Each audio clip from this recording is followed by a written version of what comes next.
요즘 열대야가 계속되어서 밤에 수면을 잘 취하지 못하는 분들이 있는데, 이제 무더운 여름도 이제 이번 주 지나고 가면 조금씩 서늘해지지 않을까 이렇게 생각이 되어집니다. 아무튼 더운 날씨 속에서도 여러분 건강에 유의하시기 바라겠습니다. 여러분 사람이 살아가면서 여러 복이 있어요. 근데 여러 복 가운데 하나가 뭐냐면 잘 죽는 복이에요. 잘 죽는 것. 죽는 것도 복이 있어야 돼요. 잘 죽기 위해서 기도하시기 바랍니다. 인생은요, 누구에게나 마지막이 있어요, 마지막. 태어날 때가 있으면 죽을 때가 있는 게 인생이거든요. 이 세상 영원히 사는 거 아니죠. 그래서 솔로몬은 전도서에서 인생을 한마디로 딱 이렇게 요약해서 얘기했어요. 헛된 것이 인생이다. 그래서 전도서에 보면 그런 말이 있어요. 소상집에 가는 것이 잔치집에 가는 것보다 더 유익하다, 그런 얘기를 했어요. 왜 그럴까요? 잔치집에 가면 흥이 겹고 즐겁고 행복하지요. 그런데 잔치집에 가서 느끼는 것보다도 초상집에 가서 느끼는 게 더 유익하다는 거예요. 초상집에 가면 인생을 한번 뒤돌아보게 되잖아요. 나도 언젠가는 저렇게 될 텐데 라고 하는 생각을 한번 하게 되어지잖아요. 그래서 전도서 솔로몬은 잔치집에 가는 것보다 토상집에 가는 게 더 유익하다, 그렇게 말합니다. 성경은 뭐라고 얘기합니까? 한 번 죽는 것은 사람에게 정해진 것이고 그 후에는 심판이 있을 것이다. 반드시 언젠가는 저와 여러분이 죽을 때가 있어요. 그런데 그 죽을 때 잘 죽기 바랍니다. 제가 우리 성도들 가운데 돌아가실 때 임종을 지켜본 분들이 여럿 있어요. 근데 또 임종을 지켜보지 못하고 돌아가신 분이 있는데, 얼마 전인가 얼마 해인가요? 박순희 권사님 새벽에 전화가 왔어요. 목사님, 어머니가 돌아가셨어요, 그러더라고요. 90이 넘으셨으니까. 그래서 전화를 받고 제가 달려갔어요. 달려갔는데 보니까 그냥 잠자듯이 이렇게 누워서요, 거실에 이렇게 누워서 돌아가신 거예요. 그래서 어떻게 돌아가셨어요? 그러니까 어머니하고 이렇게 주거니 받거니 밤에 얘기를 나누다가 전화가 왔다는 거예요. 전화 받으러 간 사이에 숨이 넘어가신 거예요. 얼마나 편안하게 돌아가셨는지. 복 아닙니까? 그래서 여러분, 우리가 살면서 고통 없이 죽는 거 복 아니겠어요? 제일 잘 죽는 게 뭐냐면 잠자다 죽는 거예요. 제가 오늘 왜 이 얘기를 하느냐? 오늘 한 시대를 이끌었던 이스라엘의 초대 왕이었던 사울 왕의 죽음이에요. 사울 왕의 죽음. 어떻게 보면 사울 왕의 죽음을 통해서 인생이라는 게 이런 것이라는 거예요. 죽음은 누구나에게나 맞이할 수 있다. 그런데 어떻게 죽느냐가 중요하다. 그걸 오늘 우리 성경에서 우리에게 보여주고 있어요. 사울 왕의 죽음은요, 사울 왕국의 종말을 의미하고 또 새로운 왕국의 시작을 의미하기도 합니다. 한 시대가 가면 또 한 시대가 오는 게 이게 인생 아니겠어요? 우리의 시대가 가면 그 다음 시대가 오게 되어져 있어요. 사울 왕국의 몰락은 또 다른 왕국의 시작을 의미하죠. 그런데 이 사울 왕국의 몰락은 이미 예견되어 있었다. 이미 예견되어 있었다는 거예요. 여러분, 사울 왕은 백성들이 요구해서 세워진 왕이에요. 이미 이스라엘 주변의 나라들이 왕정 제도를 도입을 해서 왕을 세워서 나라를 통치하고 있었어요. 그래서 이스라엘 백성들도 우리도 저 주변의 나라들처럼 왕을 세워서 왕이 우리를 다스리는, 통치하는 나라가 되어줬으면 좋겠다라고 왕을 세워달라고 요구를 하죠. 이스라엘 나라는 왕을 세우기 전까지는 신정국가였어요. 하나님이 직접 제사장을 통해서 통치하는, 다스리는 나라, 그게 이스라엘 나라였어요. 근데 백성들이 우리도 주변의 나라들처럼 왕을 세워달라고 하도 요구하니까 하나님께서 어쩔 수 없이 마지못해서 백성들의 요구를 들어줘요. 그래서 왕을 세우죠. 그런데 하나님께서 백성들의 요구에 의해 왕을 세워주지만은 왕을 세우면서 하나님께서 경고하셨어요. 어떤 경고를 하셨냐면 사무엘상 12장 14절에 보니까 이렇게 말씀하고 있어요. 너희가 만일 여호와를 경외하여 그를 섬기며 그의 목소리를 듣고 여호와의 명령을 거역하지 아니하며 또 너희와 너희를 다스리는 왕이 너희 하나님 여호와를 따르면 좋겠지만은 너희가 만일 여호와의 목소리를 듣지 아니하고 여호와의 명령을 거역하면 여호와의 손이 너희의 조상들을 치신 것 같이 너희를 칠 것이다. 한마디로 말하면 하나님의 명령을 따르면 좋겠지만은 하나님의 명령을 따르지 아니하면 아무리 왕을 세워도 너희의 나라가 길지 못할 것이라는, 그게 하나님이 왕을 세워달라고 하는 이스라엘 백성들에게 주시는 경고의 말씀이었어요. 그런데 사울 왕은 왕이 된 지 2년째 되는 해에 블레셋과의 전쟁이 일어납니다. 그래서 이 블레셋과의 전쟁을 치르는데 블레셋 군대가 얼마나 많은지, 마병이 3만, 병거가 3만, 마병이 6천, 그리고 그 군사는 모래, 체면의 모래처럼 많았다고 그랬어요. 그래서 그 많은 군사를 이끌고 이 믹마스라고 하는 곳에 이스라엘과 전쟁을 치르기 위해서 진을 치고 있었습니다. 그런데 이스라엘 백성들은 블레셋 군대를 보자, 그 어마어마한 그 군사의 숫자를 보자마자 막 두려워 떨었다는 거예요. 그래서 사울 왕은 전쟁을 치르기 전에 먼저 하나님 앞에 제사를 드리고 전쟁을 치르도록 되어 있어요.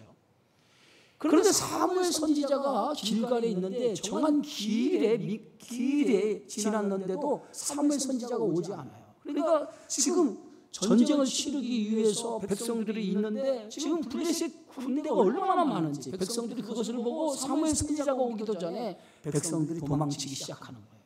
그러니까 사울이 더 이상 백성들이 도망치면 전쟁을 치르지 못할 것으로 생각을 해서 자신이 직접 번제와 화목제를 드리고 맙니다.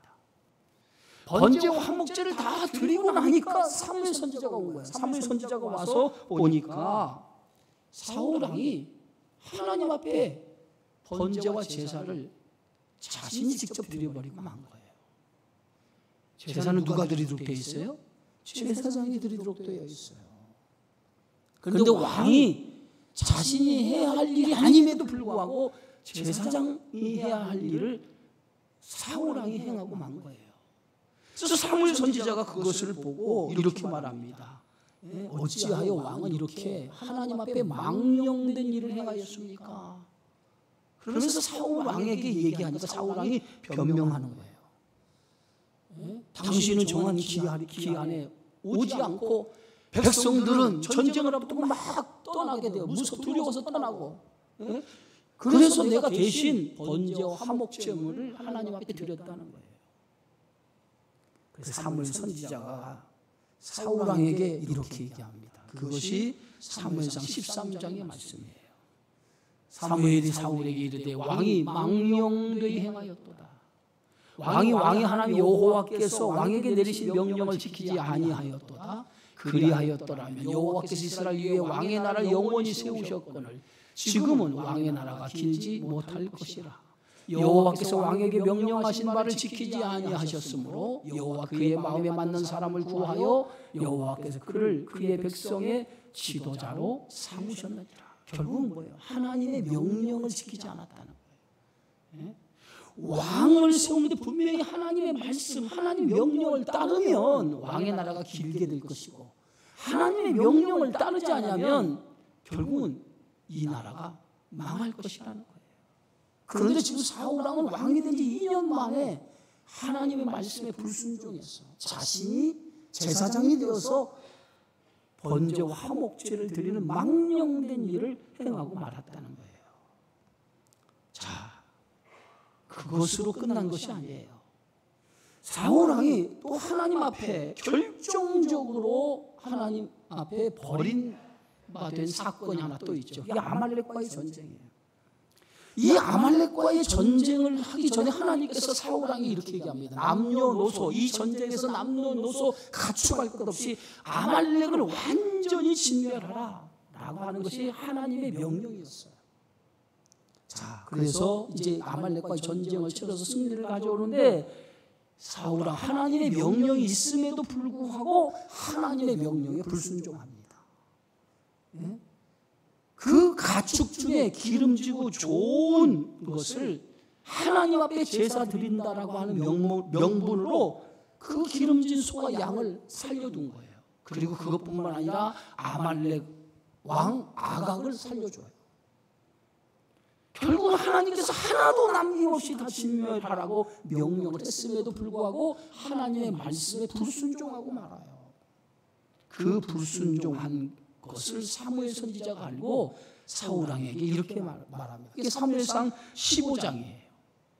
여호와께서 번제와 다른 제사를 그의 목소리를 청종하는 것을 좋아하신 같이 좋아하시겠나이까. 순종이 제사보다 낫고 듣는 것이 수당에 기름보다 나으니 이는 거역하는 것은 점치는 죄와 같고 완고한 것은 사신 우상에게 절하는 죄와 같음이라. 왕이 여호와의 말씀을 버렸으므로 여호와께서도 왕을 버려 왕이 되지 못하게 하셨나이다.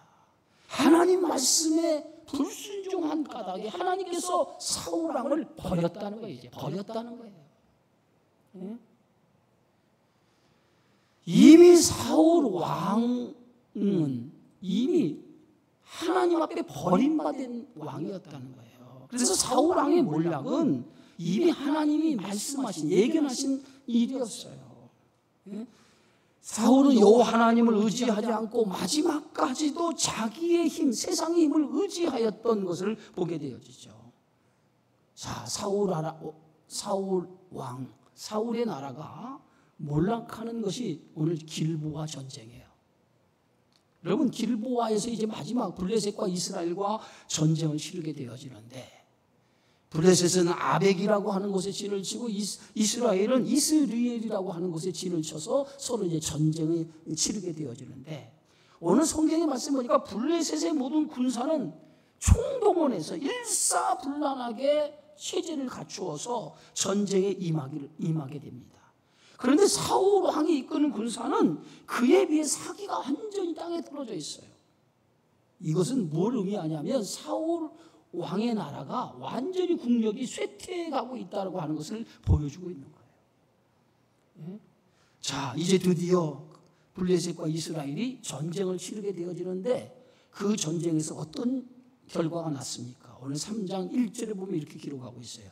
블레셋 사람들이 이스라엘을 침해, 이스라엘 사람들이 블레셋 사람들 앞에서 도망하여 길보아 산에서 엎드려져 죽으니라. 블레셋 사람들이 이스라엘을 치기 시작했다는 거예요. 그런데 속절없이 이스라엘 군대가 블레셋 군대 앞에 다 쓰러져 가는 거예요. 그래서 길보아 산에서 이스라엘 군사들이 다 엎드려졌다는 거예요. 죽었다는 거예요. 네? 여러분, 왜 이스라엘이 블레셋 군사의 힘 한 번 못 쓰고 그들이 다 맥없이 다 이렇게 쓰러졌느냐? 그것은 이 전쟁은 이미 사울의 나라를 심판하기로 작정하신 전쟁이었어요. 그래서 사울의 몰락을 예견한 전쟁이었기 때문에 이 전쟁은 이스라엘이 이길 수 없는 전쟁이었어요. 그런데 이 전쟁에 자칫 누가 참여할 뻔했습니까? 다윗의 군대가, 다윗과 다윗의 군대가 이스라엘과 싸우는 이 전쟁에 참전할 뻔했어요. 그런데 뭐예요? 하나님이 개입하심으로 말미암아 간신히 다윗이 이 전쟁에 참전하지 않게 하신 거예요. 왜? 하나님의 계획이 어디 있습니까?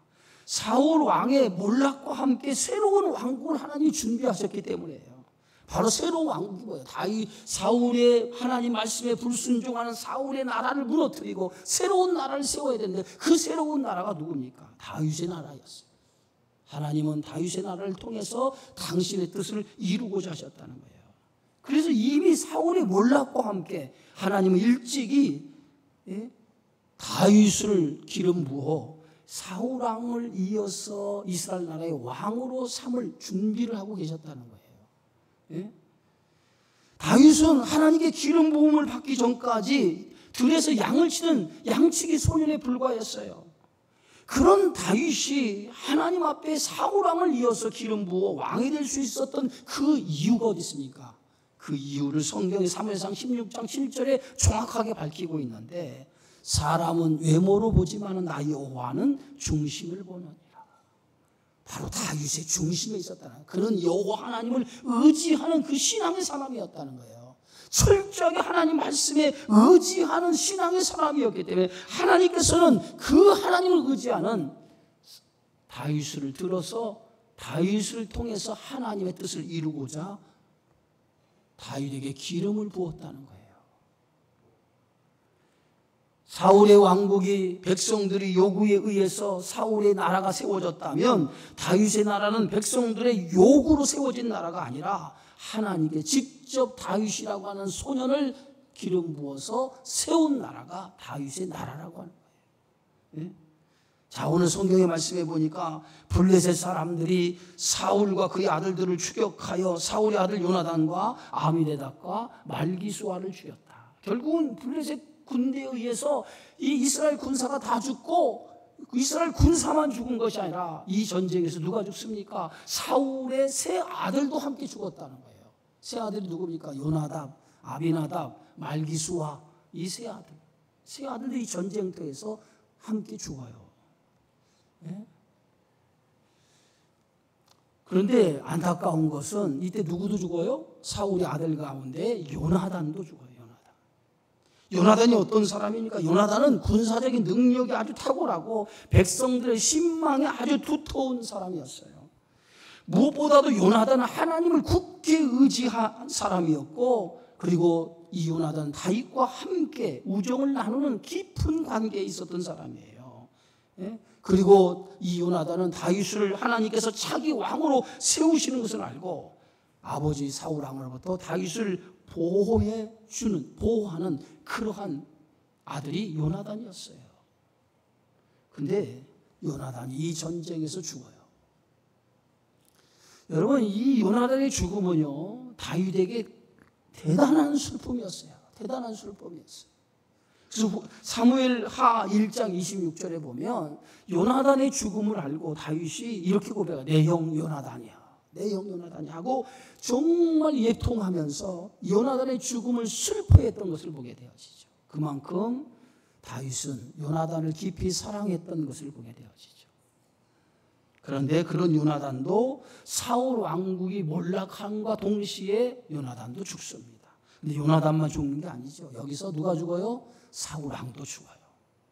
예? 자, 오늘 성경 말씀 3절에 이렇게 써 있어요. 사울이 패전함에 활 쏘는 자가 따라잡으니 사울이 그 활 쏘는 자에게 중상을 입은지라. 예? 블레셋 군대가 이제 군사들을 추격해 오는 가운데 사울 왕이 도망하는데, 도망하는 사울에게 활을 쏘기 시작했는데 활을 맞았다는 거예요. 사울 왕. 그래서 활을 맞고 중상을 입었다는 거예요. 중상을 입고 쓰러진 거예요. 예? 사울 왕은 더 이상 자신이 살지 못할 걸 알았어요. 그래서 자기의 호위무사, 자기를 보호하는 호위무사에게 칼을 떼어서 자신을 죽이라고 명령을 내린 거예요. 그런데 그 호위무사가 사울 왕이 자신을 칼로 빼어서 죽이라고 하니까 그 호위무사가 두려운 거예요. 두려워서 사울 왕을 죽이지 않습니다. 그랬더니 사울이 스스로 자기 칼을 빼서 그 칼 위에 엎드려서 죽어버려요. 자결을 한 거죠. 그리고 이 호위무사도 자기 칼을 빼어서 사울과 함께 죽어요. 그래서 오늘 성경 6절에 뭐라고 써있습니까? 사울과 그의 세 아들과 무기를 든 자와 그의 모든 사람이 다 그날에 함께 죽었더라. 그래서 사울 왕가가 완전히 몰락하고 말아요. 완전히 몰락하고 말아요. 예? 결국 사울의 나라가 무너진 이유가 어디 있어요? 우리가 계속해서 성경을 보았지만 사울 왕가가 무너졌던 이유는 단 한 가지예요. 하나님의 말씀에 불순종한 결과예요. 사울 왕은 여러 번 돌이킬 수 있는 기회가 있었어요. 그런데 돌이키지 않고 끝까지 자기 고집, 자기 아집, 자기 힘으로 세상을 살려고 했기 때문에 결국은 사울 왕은 이렇게 몰락할 수밖에 없었다는 거예요. 자, 이제 이 전쟁에서 사울 왕이 죽자 블레셋 사람들이 사울의 머리를 베어 머리를 잘라냅니다. 그리고 그의 갑옷을 벗기고 그것을 블레셋 땅 사방에 보내고 사울의 그 시신은 벳산 성벽에 그 아들과 함께 매달아 놓습니다. 자, 9절의 말씀 이렇게 기록하고 있어요. 사울의 머리를 베고 그의 갑옷을 벗기고 자기들의 신당과 백성에게 알리기 위하여 그것을 블레셋 사람의 땅 사방에 보내었다 그랬어요. 자, 이렇게 사울의 시신이 블레셋 벳산 성벽에 걸린 거예요. 그의 아들과 함께 걸린 거예요. 그런데 이 소식을 누가 들었냐? 사울의 죽음에 대한 소식을 길르앗 야베스 사람이 들었어요. 길르앗 야베스. 그래서 길르앗 야베스 사람들이 소식을 듣고 밤새 달려가서 그 벳산 성벽에 있는 사울 왕의 시신과 그의 세 아들의 시신을 거두옵니다. 거두어가지고 돌아와서 그 시신을 화장해요. 화장해서 사울의 시신을 그 예셀 나무 아래에 묻지요. 길르앗 야베스에서 벳산 성벽까지는 한 24km 정도 되는 거리인데, 걸어서 한 5시간 걸리는 거리인데 5시간을 밤새 걸어서 벳산 성벽에 있는 사울의 시신을 찾아온 거예요. 근데 이 길르앗 야베스 사람들이 왜 이런 일을 행했을까? 여러분, 길르앗 야베스 사람들은요, 암몬 왕 나하스가 이 야베스를 공격해 올 때에 그 암몬 왕 나하스가 뭐라고 했냐면 우리와 언약을 맺자. 언약을 맺지 않으면 너희들의 남자의 모든 오른쪽의 눈을 다 빼겠다고 했어요. 그러더니 길르앗 야베스 사람이 우리에게 좀 생각할 시간을 달라고 요청을 했어요. 우리에게 생각할 시간을 달라고. 그래가지고 그들에게 그 1회의 말미를 얻어요. 1회의 말미를 얻는 그 시간 동안에 기브아에 있는 사울 왕에게 달려가서 전령을 보내서 우리를 도와달라고 요청을 해요. 그랬더니 사울 왕이 밤새 군대를 소집해가지고 군대를 데리고 와서 이 암몬 왕 나하스를 물리친 거예요. 그러니까 이 길르앗 야베스 사람들은 뭐예요? 은혜를 입은 거예요. 누구에게? 사울 왕의 은혜를 입은 거예요. 그래서 그 은혜를 입고 그것을 기억한 거예요. 그래서 사울 왕이 죽었다고 하는 소식, 그리고 그 시신이 벳산 성벽에 매달려 있다라는 소식을 듣고 그들이 달려가서 그 시신을 거두어서 화장을 시킨 거예요. 어찌 보면 은혜를 갚은 거죠. 근데 나중에 이 다윗이 그 야베스 사람들이 행한 일, 사울 왕의 시신을 거두어서 화장한 그것을 알고 나서 이렇게 얘기하죠. 그게 사무엘하 2장 5절에 기록되어 있어요. 다윗이 길르앗 야베스 사람들에게 전령을 보내 그들에게 이르되 너희가 너희 주 사울에게 이처럼 은혜를 베풀어 그를 장사하였으니 여호와께 복을 받을지어다. 그들이 은혜를 갚아서 그 은혜 갚는 일 때문에 그들에게 복을 빌어주죠. 여러분 한번 보세요. 사울 왕이 한 나라의 왕의 모든 권력을 다 누렸던 이 왕이 마지막에 그 죽음의 모습이 얼마나 처참합니까? 마지막 죽는 순간까지 자기를 따르는 호위무사에게 칼로 나를 찌르라고 하는데 그 호위무사도 그 명령을 듣지 않아요. 결국은 적군에 의해서 목이 잘리고 시신은 벳산 성벽에 매달려. 얼마나 비참해요. 결국은 이러한 사울 왕의 죽음과 그의 나라의 몰락은 하나님의 명령에 불순종한 데서부터 시작되었다는 거예요. 사울 왕국의 기초가 어디입니까? 세상이에요, 세상. 세상에 기초를 둔 거예요. 자기 생각, 자기 힘을 의지한 나라. 그게 사울 왕국, 사울의 나라였어요. 예?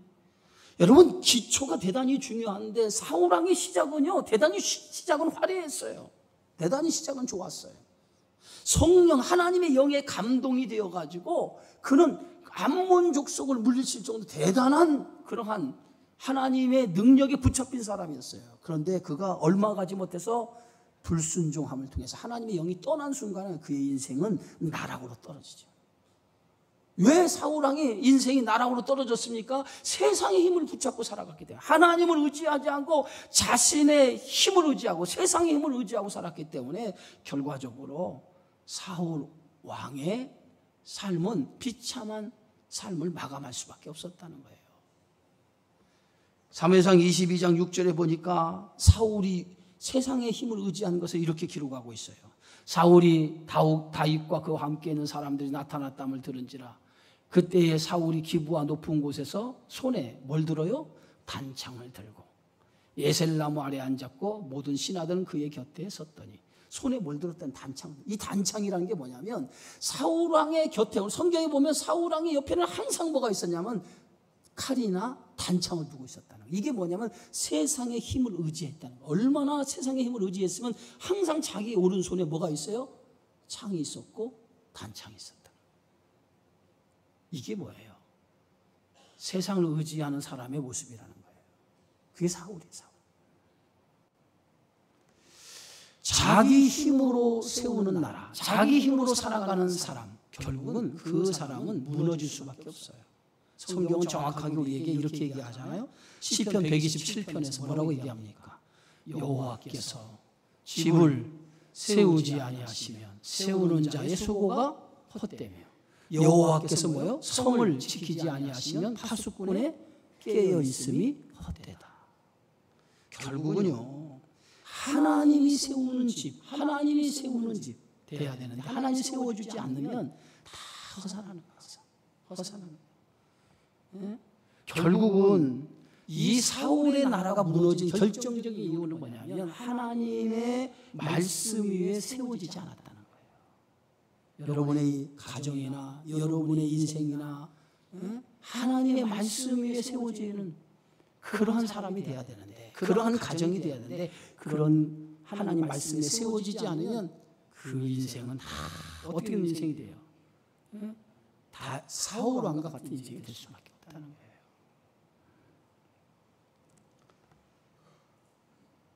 사울 왕의 몰락은 이미 예견한 몰락이었다. 왜? 하나님을 의지하지 않고 세상 힘을 의지한 결과였던 것을 보게 되어지죠. 만일 보세요, 한번 돌이켜봐서 사울 왕이 하나님을 의지했더라면 어떻게 됐을까? 그가 하나님을 철저하게 의지하면 어떻게 됐을까? 하나님의 약속대로 사울의 나라는 무너지지 않고 견고한 나라가 됐을 거예요. 견고한 나라. 그런데 하나님의 말씀을 끝까지 순종하지 않았기 때문에 결국 그 나라는 무너지고 말았다는 거예요. 인생은 기초가 중요해요. 어디에다 집을 짓느냐가 대단히 중요합니다. 여러분 지금 여러분의 인생의 집은 지금 어디에다 집을 짓고 기초를 두고 어디에다 집을 짓고 살아가나요? 하나님 말씀 위에 여러분 인생의 집을 짓고 있나요? 예? 말씀 위에, 하나님 말씀 위에 인생의 집을 짓고 있는 사람은 결코 무너지지 않아요. 그 집은 영원한 줄 믿습니다. 그 집은 하나님이 책임지는 집이 되어지는 줄 믿습니다. 그런 집을 짓는 성도가 돼야 돼요. 그래야만이 무너지지 아니하고 하나님 주시는 평안을 이루면서 살아가는 복된 가정이 되어지는 줄 믿습니다. 미국 유명한 억만장자인 하워드 휴즈라고 하는 사람이 있었어요. 이 사람은 생전에 많은 회사를 거느렸어요. 그러니까 CEO죠. 그의 아버지는 드릴 제조로 큰 성공을 거둔 사업가였습니다. 그래서 이 하워드 자기 아들에게 많은 유산을 물려줘서 이 사람이 젊은 나이에 억만장자가 된 거예요. 그런데 그가 말년에 어떻게 죽은지 아세요? 호텔방에서 고독사한 거예요. 호텔방 혼자 고독사해서 죽었어요.